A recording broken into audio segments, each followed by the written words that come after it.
As the new school year approaches, so does the looming prospect of homework for parents as well as pupils. One of the biggest puzzles for many parents is how primary kids are being taught maths, because it's so very different from the way we used to do it. Sharon Ferguson explains.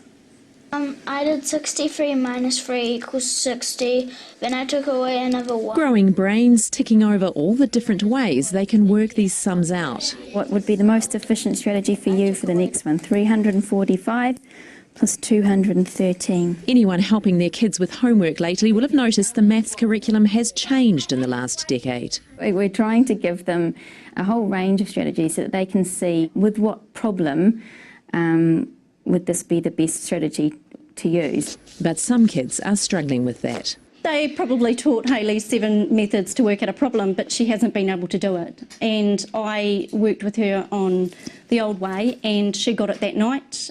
She went to class, and apparently they put a sum on the board, and she got it before anybody else. The old way she's referring to is the vertical column method of adding and subtracting. It's now being taught much later than it used to be.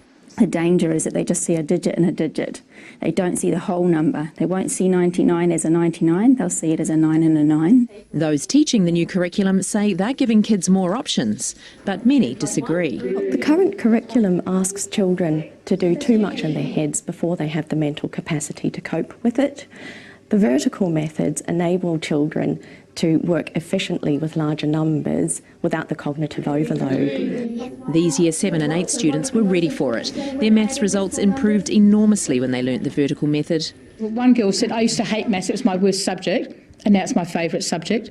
She's gone from, the ones and the tens up to the hundreds and thousands, and there's no limit to doing it the old school way. But many are confused. I think it comes through the kids sometimes when they come to school and say, Mum's been showing me this way, and I think that you can pick up that there's maybe a bit of a fear that they're not where they should be. But when the parents are sat down and, you talk through, well, look at what they can do, did you know that they can do it this way? They're actually able to solve mathematical problems. It's just not in the way that they were expecting. 6, take away what equals 2. 4. Very good. The recommendation for those wanting to teach their kids the vertical method?